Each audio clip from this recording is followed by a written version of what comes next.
Dans cette vidéo, je vais te montrer comment créer les ennemis dans le jeu. Ils ont un comportement assez simple. Lorsqu'ils touchent un mur, leur direction est inversée. Et lorsqu'ils touchent le joueur, il perd. On se retrouve tout de suite sur Unity pour créer notre premier ennemi. Pour commencer, on va glisser le sprite de notre ennemi dans la scène et le renommer.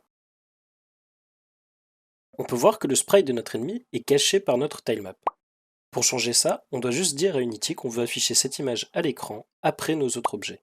Pour ce faire, on va simplement changer le numéro d'ordre de notre sprite dans les layers. On va aussi changer sa taille et on peut lui rajouter son collider.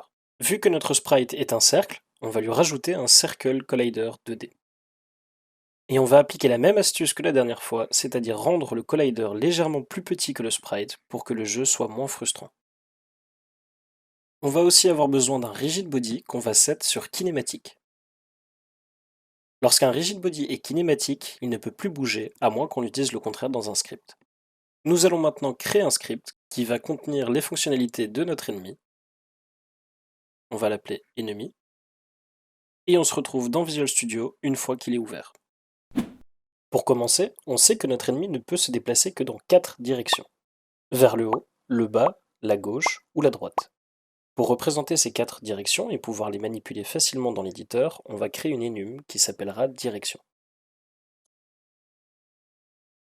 On va ensuite créer 2 variables, une pour la vitesse et l'autre pour la direction initiale de notre ennemi. Les deux utiliseront l'attribut SerializeField, étant donné que nous voulons les modifier dans l'éditeur, mais qu'elles n'ont pas besoin d'être lues ou modifiées par d'autres scripts. La prochaine variable nous servira à stocker la vraie direction de l'ennemi. Comme nous ne voulons pas la modifier dans l'éditeur, nous n'utiliserons pas l'attribut cette fois-ci. La dernière variable que nous allons créer pour l'instant est une référence au rigid body. On en aura besoin pour le déplacer. On récupérera notre référence dans Awake. Comme on sait que notre script a besoin d'un rigid body, on va utiliser l'attribut requireComponent sur notre classe pour nous empêcher d'oublier de l'attacher à notre ennemi. On sait aussi qu'il aura besoin d'un collider pour détecter les collisions, donc autant le rajouter au passage. On va maintenant écrire notre fonction awake dans laquelle on va tout d'abord initialiser la valeur de notre rigid body. Ensuite, dans awake, nous allons donner à notre ennemi le bon vecteur par rapport à notre variable direction que nous aurons set dans l'éditeur. Pour ce faire, nous allons par exemple, si la valeur de direction est égale à left, donner comme valeur à notre variable dir vector2.left pour lui dire d'aller à gauche. Mais au lieu d'écrire 4 if, je vais en profiter pour te montrer une alternative, le switch. Il fait exactement la même chose que les if, mais il est plus concis.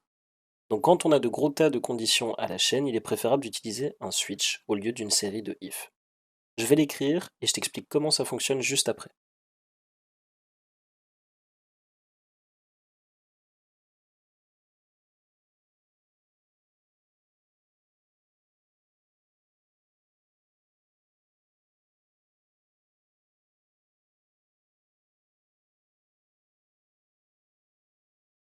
Bon, un switch, comment ça marche? On va choisir une valeur à évaluer, dans notre cas, c'est direction.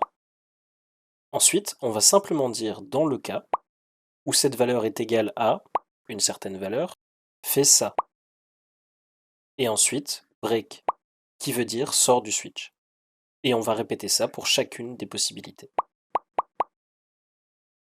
À la fin, on a un cas par défaut. Donc si notre valeur à évaluer n'est égale à aucun des cas, alors fais celle-ci. J'espère que c'était clair. Si c'est pas le cas, dis-le moi en commentaire et je ferai une vidéo dédiée sur les switches. Ensuite, on va créer une fonction qui se chargera de changer la valeur de dir. On l'utilisera quand on voudra changer de direction. Maintenant, on va faire en sorte que notre ennemi se déplace constamment dans une direction. Étant donné qu'on utilise un rigid body, on va devoir faire ça dans FixedUpdate. Pour bouger notre ennemi, on va simplement changer sa vélocité linéaire comme pour notre joueur. On va dire que la vélocité linéaire de notre ennemi est égale à notre vecteur dir fois notre vitesse. Maintenant, on va implémenter notre logique lorsqu'une collision se produit. Pour ce faire, nous allons utiliser la fonction onTriggerEnter2D. Tout d'abord, nous allons regarder si la collision qui vient d'avoir lieu s'est faite avec un mur. Pour savoir si c'est un mur, j'utilise la fonction compareTag avec wall comme paramètre. Collision.compareTag va regarder si le tag de l'objet avec lequel on vient d'avoir la collision est égal à un string. Dans ce cas, on regarde si son tag est égal à wall. Si c'est le cas, on va inverser la valeur de dir.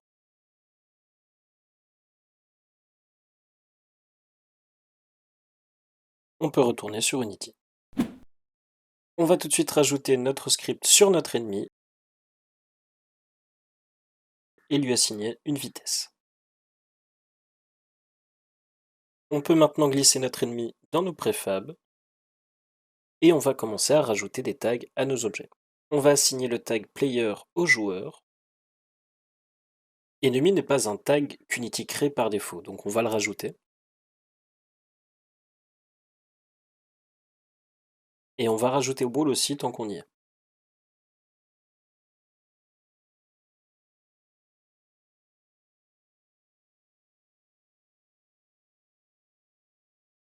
Ennemi à notre ennemi. Et on peut maintenant rajouter notre dernier tag wall sur notre mur. Une fois que c'est fait, on va dupliquer notre ennemi et les placer là où on veut. Si tu veux changer la direction de tes ennemis, il faut simplement changer la variable direction sur celui-ci. Pour rester organisé, on va créer un objet vide dans lequel on va placer nos ennemis. Et vu qu'on utilise la fonction onTriggerHunter2D dans notre code, il ne faut pas oublier de retourner sur notre préfab et de cocher isTrigger sur le collider de notre ennemi. On va maintenant retourner dans le code de notre joueur pour lui permettre de perdre. On va rajouter une fonction die qui va gérer la mort de notre joueur. Dans celle-ci, on va simplement reset la position du joueur à celle que l'on a stockée dans notre variable. On peut maintenant retourner dans la fonction onTriggerHunter2D de notre script enemy, où nous allons rajouter la possibilité de tuer le joueur. Pour ce faire, on va regarder si le tag est égal à player. Si c'est le cas, on va récupérer le script player qui se trouve dessus et on va appeler sa fonction die. Une fois que c'est fait, on peut aller tester. On peut voir que tout va bien, nos ennemis rebondissent bel et bien sur les murs, et lorsque notre joueur touche un ennemi, il respawn soit au checkpoint, soit à sa position de départ. N'hésite pas à t'abonner et dis-moi ce que tu as pensé de cet épisode dans les commentaires. Merci d'avoir regardé, à la prochaine.